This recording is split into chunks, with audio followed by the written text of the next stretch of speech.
ರೈಲು ಮಂಗಳೂರಿಗೆ ಕೊಡುಗೆಯಾಗಿ ಪ್ರಧಾನಮಂತ್ರಿ ನರೇಂದ್ರ ಮೋದಿ ಅವರು ಕೊಟ್ಟಿದ್ದಾರೆ. ಮಂಗಳೂರಿಂದ ಮಡ್ಗಾಂವ್ವರೆಗೆ ಪ್ರವಾಸ ಮಾಡುವುದಕ್ಕೆ ಅನುಕೂಲಕರವಾಗುವ ರೀತಿಯಲ್ಲಿ ಈ ರೈಲಿನ ಕೊಡುಗೆಯಾಗಿದೆ. ವಿಶೇಷವಾಗಿ ನಾನು ಪ್ರಧಾನಮಂತ್ರಿ ನರೇಂದ್ರ ಮೋದಿ ಅವರಿಗೆ ಮತ್ತು ರೈಲ್ವೆ ಸಚಿವರಾಗಿರ್ತಕ್ಕಂಥ ವೈಷ್ಣವ್ ದೇವ್ ಅವರಿಗೆ ಅಭಿನಂದನೆಗಳನ್ನು ಸಲ್ಲಿಸ್ತೇನೆ. ಯಾಕಂದರೆ ನಾವು ಬೇಡಿಕೆ ಇಟ್ಟಾಗ ಈ ಭಾಗದಲ್ಲಿ ಪಕ್ಕದ ಕಾಸರಗೋಡಿಗೆ ವಂದೇ ಭಾರತ್ ಬಂದಿದೆ, ಬೇರೆ ಬೇರೆ ಜಿಲ್ಲೆಗಳಿಗೆ ಬಂದಿದೆ ಅನ್ನತಕ್ಕಂಥ ಇಲ್ಲಿಯ ಜನರ ಬೇಡಿಕೆಗಳಿದ್ದವು. ವಂದೇ ಭಾರತ್ ಬಗ್ಗೆ ಬಹು ಬೇಡಿಕೆ ಮಂಗಳೂರಲ್ಲಿತ್ತು. ತಕ್ಷಣ ನಾನು ಮನವಿಯನ್ನು ಮಾಡಿದಾಗ ಸಚಿವರು ಅದಕ್ಕೆ ಒಪ್ಪಿಗೆಯನ್ನು ಕೊಟ್ಟು ಇವತ್ತು ರೈಲನ್ನು ನಮಗೆ ಬಿಡುಗಡೆ ಮಾಡತಕ್ಕಂಥ ಕೆಲಸವನ್ನು ಮಾಡಿದ್ದಾರೆ. ಅದಕ್ಕಾಗಿ ಅವರಿಬ್ಬರಿಗೂ ಅಭಿನಂದನೆಗಳನ್ನು ಸಲ್ಲಿಸ್ತೇನೆ. ನಾಳೆ ದಿನ 11 ಗಂಟೆಗೆ ಸರಿಯಾಗಿ ಪ್ರಧಾನಮಂತ್ರಿಗಳು ಇದರ ಲೋಕಾರ್ಪಣೆಯನ್ನು ಮಾಡ್ತಾರೆ. ನಾಳೆ ಇಲ್ಲಿಂದ ಮಡ್ಗಾಂವ್ಗೆ ಹೋಗುತ್ತೆ. ದಿನನಿತ್ಯ ಬೆಳಿಗ್ಗೆ 8:30 ಗಂಟೆಗೆ ಹೊರಡುತ್ತೆ. ಸುಮಾರು 4:15 5 ಗಂಟೆಯ ಮಧ್ಯೆ ಅದು ಮಡ್ಗಾಂವನ್ನು ತಲುಪುತ್ತೆ. ಮಡ್ಗಾಂವ್ ವಿಶೇಷವಾಗಿ ಮಂಗಳೂರು ಮತ್ತು ಗೋವಾ ಎರಡೂ ಒಂದೇ ರೀತಿ ಇರತಕ್ಕಂಥ ಕ್ಷೇತ್ರಗಳು. ಇದು ಧಾರ್ಮಿಕ ಪ್ರವಾಸೋದ್ಯಮಕ್ಕೆ ಹೆಸರುವಾಸಿಯಾಗಿರ್ತಕ್ಕಂಥ, ಶಿಕ್ಷಣ ಕ್ಷೇತ್ರಕ್ಕೆ ಹೆಸರುವಾಸಿಯಾಗಿರ್ತಕ್ಕಂಥ ಉದ್ಯಮ ಕೇಂದ್ರ ಇದು, ಮತ್ತು ಇವತ್ತು ಬೀಚ್ಗಳಿರ್ತಕ್ಕಂಥ ಪ್ರದೇಶ. ಗೋವಾನು ಅದೇ ರೀತಿಯ ಮಾದರಿ ಇರತಕ್ಕಂಥ ಒಂದು ಪ್ರವಾಸೋದ್ಯಮ ಕೇಂದ್ರ. ಈ ಮಂಗಳೂರು ಮತ್ತು ಗೋವಾದ ಮಧ್ಯೆ ಓಡಾಟ ಮಾಡುವವರಿಗೆ ಭಾಳಷ್ಟು ಅನುಕೂಲಕರವಾಗಿರ್ತಕ್ಕಂಥ ಈ ವಂದೇ ಭಾರತ್. ಅದರ ಜೊತೆಗೆ ಮಂಗಳೂರಿಂದ ಮುಂಬೈಗೆ ಪ್ರಯಾಣ ಮಾಡ್ತಕ್ಕಂಥವ್ರು ಭಾಳಷ್ಟು ಜನ, ಮುಂಬೈಯಲ್ಲಿ ಇರತಕ್ಕಂಥವ್ರು ಮಂಗಳೂರಿನವ್ರು ಭಾಳಷ್ಟು ಜನ. ಅವ್ರದ್ದು ಯಾವಾಗಲೂ ಬೇಡಿಕೆ ಇತ್ತು, ನಮಗೆ ರೈಲಲ್ಲಿ ಟಿಕೆಟ್ ಸಿಗೋದಿಲ್ಲ ಬೇರೆ ಬೇರೆ. ಆದರೆ ಇವತ್ತು ವಂದೇ ಭಾರತ್ನ ಮುಖಾಂತರ ಮಂಗಳೂರಿಂದ ಗೋವಾಕ್ಕೆ ಹೋಗಿ ಗೋವಾದಲ್ಲಿ ಕನೆಕ್ಟಿಂಗ್ ಮುಂಬೈ ವಂದೇ ಭಾರತ್ ಆಗುತ್ತೆ. ಅದರಲ್ಲೇ ಹೋಗುವಂಥ ಮುಂಬೈಗೆ 10 ಗಂಟೆ ಒಳಗೆ ತಲುಪುವಂಥ ಪ್ರಕ್ರಿಯೆಗಳು ವಂದೇ ಭಾರತ್ನ ಮುಖಾಂತರ ಮುಂಬೈ ಕನ್ನಡಿಗರಿಗೆ ಬಹಳಷ್ಟು ಲಾಭ ಆಗುತ್ತೆ ಅಂತ ನನ್ನ ಅನಿಸಿಕೆ. ಅಂತ ಒಂದು ದೊಡ್ಡದಾಗಿರ್ತಕ್ಕಂಥ ಕೊಡುಗೆಯನ್ನು ಕೊಟ್ಟಿದ್ದಾರೆ. ಅದಕ್ಕೆ ಅಭಿನಂದನೆಗಳನ್ನು ಸಲ್ಲಿಸ್ತೇನೆ.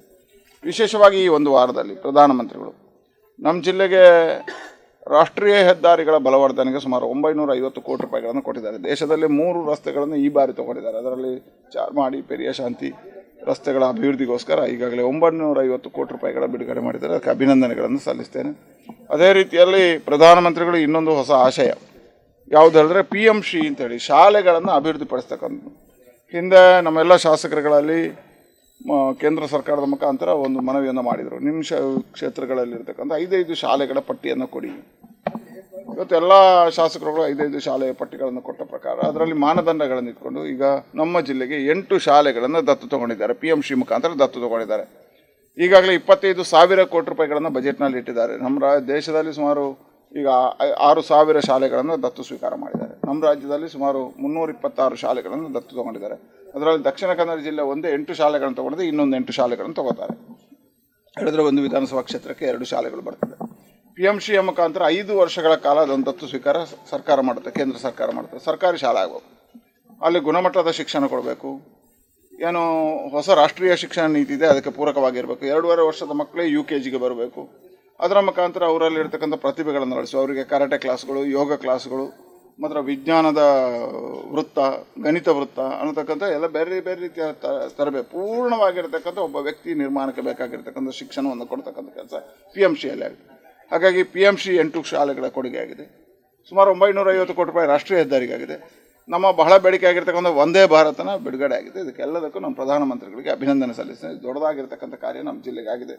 ಈಗಾಗಲೇ ರೈಲ್ವೆಯಲ್ಲಿ ABSS ಮೇಲ್ದರ್ಜೆಗೆ ಏರಿಸುವಂಥ ಕೆಲಸ ಸುಮಾರು 19.5 ಕೋಟಿಯಲ್ಲಿ ನಡೀತಾ ಇದೆ. ಜಂಕ್ಷನ್ ರೈಲ್ವೆ ನಿಲ್ದಾಣದಲ್ಲಿ ಮೈಸೂರು ಮಂಗಳೂರು ರೈಲ್ವೆ ಹಳಿ ವಿದ್ಯುದೀಕರಣ 112 ಕೋಟಿ ರೂಪಾಯಲ್ಲಿ ಆಗ್ತಾಯಿದೆ. ಕೊಂಕಣ ರೈಲ್ವೆ ಹಳಿ ವಿದ್ಯುದೀಕರಣ 1,100 ಕೋಟಿ ರೂಪಾಯಲ್ಲಿ ಆಗ್ತಾಯಿದೆ. ತೋಕೊಂಡ MRPLವರೆಗೆ ರೈಲ್ವೆ ಸ್ಲೈಡಿಂಗ್ 82 ಕೋಟಿ ರೂಪಾಯಲ್ಲಿ ಆಗ್ತದೆ. ಕೊಂಕಣ ರೈಲ್ವೆ ಪಾಲಕ್ಕಾಡು ವಿಭಾಗಗಳಲ್ಲಿ ಸಾಮರ್ಥ್ಯ ಹೆಚ್ಚಿಸುವ ಜೋಕಟ್ಟ ತೋಕೂರು ಹಳಿ ಡಬಲಿಂಗ್ ಕಾಮಗಾರಿ 35 ಕೋಟಿ ರೂಪಾಯಲ್ಲಿ ಆಗ್ತಾಯಿದೆ. ಜಪ್ಪು ಮಹಾಕಾಳಿಪಾಳ್ಪು ರೈಲ್ವೆ ಕೆಳ ಸೇತುವೆ ನಿರ್ಮಾಣ ಕಾಮಗಾರಿ 30.25 ಕೋಟಿ. ಅದಕ್ಕೆ ವಿಶೇಷವಾಗಿ ನಾನು ಅಭಿನಂದನೆಗಳನ್ನು ನಮ್ಮ ವೇದವ್ಯಾಸ ಕಾಮತ್ರಿಗೆ ಕೊಡ್ತೇನೆ. ಅವರ ಮುತುವರ್ಜಿಯಲ್ಲಿ ಕಾಮಗಾರಿಗಳು ವೇಗ ನಡೀತಾ ಇದೆ. ಬಂಟ್ವಾಳ ರೈಲು ನಿಲ್ದಾಣಕ್ಕೆ ABSS 26 ಕೋಟಿ. ಸುಬ್ರಹ್ಮಣ್ಯ ರಸ್ತೆ ರೈಲ್ವೆ ನಿಲ್ದಾಣವನ್ನು ABSS ಅನ್ವಯ ಸುಮಾರು 23 ಕೋಟಿ. ಬಜಕೆರೆ, ಕೊಡಿಂಬಾಳ, ಕಾಣಿಯೂರು, ನರಿಮಗೂರು, ಎಡಮಂಗಲ ರೈಲು ನಿಲ್ದಾಣಗಳ ಶೆಲ್ಟರ್ ಮತ್ತು ಪ್ಲಾಟ್ಫಾರ್ಮ್ ಅಭಿವೃದ್ಧಿಗೆ 4.25 ಕೋಟಿ ರೂಪಾಯಿ. ಮಂಗಳೂರು ಜಂಕ್ಷನ್ ರೈಲು ನಿಲ್ದಾಣಕ್ಕೆ 45 ಕೋಟಿ ರೂಪಾಯಿ. Mangaluru junction high pressure coach 1 ಕೋಟಿ ರೂಪಾಯಿ. ಮಂಗಳೂರು ಜಂಕ್ಷನ್ನಲ್ಲಿ ಲಿಫ್ಟ್ ಫುಟ್ವೇರ್ ಇದೆಲ್ಲದರ ಕಾಮಗಾರಿಗೆ ಸುಮಾರು 2.5 ಕೋಟಿ ರೂಪಾಯಿಗಳು. ಒಟ್ಟು ಈ ವರ್ಷ 1,537 ಕೋಟಿ ರೂಪಾಯಿಗಳು ರೈಲ್ವೆಯಲ್ಲಿ ನಮ್ಮ ಈ ಭಾಗಕ್ಕೆ ಬಿಡುಗಡೆ ಆಗಿದೆ.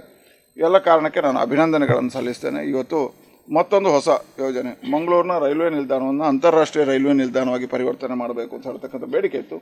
ಇವತ್ತು ಅದಕ್ಕೆ 350 ಕೋಟಿ ರೂಪಾಯಿಗಳ ಬಿಡುಗಡೆ ಮಾಡಿ ಇದೊಂದು ಅಂತಾರಾಷ್ಟ್ರೀಯ ವಿಮಾನ ನಿಲ್ದಾಣದ ಮಾದರಿಯಲ್ಲಿ ಮುಂದಿನ ದಿನಗಳಲ್ಲಿ ಮಂಗಳೂರು ರೈಲ್ವೆ ನಿಲ್ದಾಣ ಅಭಿವೃದ್ಧಿ ಆಗುತ್ತೆ. ಅದಕ್ಕೆ ಪೂರಕವಾಗಿರ್ತಕ್ಕಂಥ ಈಗ DPR ಆಗತಕ್ಕಂಥ ಡಿಸೈನ್ ಮಾಡ್ತಕ್ಕಂಥ ಎಲ್ಲ ಕೆಲಸ ಕಾರ್ಯಗಳಾಗಿದೆ. ಶೀಘ್ರದಲ್ಲಿ ಆ ಕಾಮಗಾರಿ ಆಗುತ್ತೆ. ಈಗಾಗಲೇ 35 ವರ್ಷಗಳಿಂದ ಇಲ್ಲಿ ಪ್ಲಾಟ್ಫಾರ್ಮ್ ಹೊಸದು ನಿರ್ಮಾಣ ಆಗಿರಲಿಲ್ಲ. ಈಗ 2 ಪ್ಲಾಟ್ಫಾರ್ಮ್ಗಳ ನಿರ್ಮಾಣ ಆಗಿದೆ. ಜನವರಿ 15ರವರೆಗೆ ಆ ಕಾಮಗಾರಿಗಳು ಪೂರ್ತಿ ಆಗ್ತದೆ. ಅದನ್ನು ನಾವು ಲೋಕಾರ್ಪಣೆ ಮಾಡ್ತೀವಿ.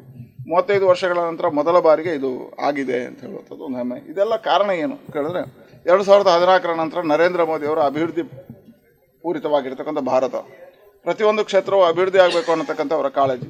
ಇವತ್ತು ರೈಲ್ವೆ ನಿಲ್ದಾಣದಲ್ಲಿ ನಾವು ಅಮೂಲಾಗ್ರವಾಗಿರ್ತಕ್ಕಂಥ ಬದಲಾವಣೆಗಳನ್ನು ಕಾಣ್ಬೋದು. ಸ್ವಚ್ಛತೆಗೆ ಬಹಳ ಮೊದಲ ಆದ್ಯತೆಯನ್ನು ಕೊಟ್ಟಿರ್ತಕ್ಕಂಥದ್ದು, ಸಮಯ ಪರಿಪಾಲನೆಗೆ ಆದ್ಯತೆ ಕೊಟ್ಟಿರ್ತಕ್ಕಂಥ, ಅಲ್ಲಿರ್ತಕ್ಕಂಥ ಫುಡ್ ಕ್ಯಾಟ್ರಿಂಗ್ ವ್ಯವಸ್ಥೆಗಳನ್ನು ಸರಿ ಮಾಡಿರ್ತಕ್ಕಂಥದ್ದು. ಇವತ್ತು ನೀವು ರೈಲ್ವೆ ನಿಲ್ದಾಣಕ್ಕೆ ಹೋದಾಗ ಹಿಂದೆ ಅದು ಸರಿಯಾಗಿ ನೋಡ್ತಿತ್ತು. ಇವತ್ತು ಅದು ರೈಲ್ವೆ ನಿಲ್ದಾಣಕ್ಕೆ ಹೋದಾಗಲೇ ಒಂದು ವಿಮಾನ ನಿಲ್ದಾಣಕ್ಕೆ ಹೋದಂಥ ಭಾವನೆಗಳು ಬರುವ ರೀತಿಯಲ್ಲಿ ಸ್ವಚ್ಛತೆಯನ್ನು ಕಾಪಾಡ್ತಕ್ಕಂಥ ಪ್ರಕ್ರಿಯೆಗಳಾಗ್ತದೆ.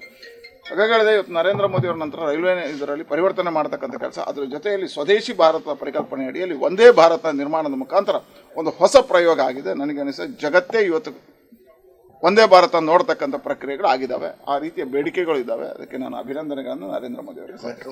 ಕಾಸರಗೋಡು ಇರತಕ್ಕಂಥದ್ದನ್ನು ವಿಸ್ತರಿಸಿ ಅಥವಾ ಮಂಗಳೂರು ಕೊಚ್ಚಿ ಕೊಡಿ ಅಂತ ಕೇಳಿದ್ವಿ. ನನಗೇನು ಶೀಘ್ರದಲ್ಲಿ ಆಗುತ್ತೆ. ಮಂಗಳೂರು ಒಂದೇ ಭಾರತ ಕೊಡಲಿಕ್ಕೆ ರೆಡಿ ಇದೆ ಸರ್ಕಾರ ಮತ್ತು ಮಂತ್ರಿಗಳು. ಆದರೆ 90 ಕಿಲೋಮೀಟರಲ್ಲಿ ಎಲೆಕ್ಟ್ರಿಫಿಕೇಶನ್ ಕಾಮಗಾರಿ ನಡೀತಾ ಇದೆ.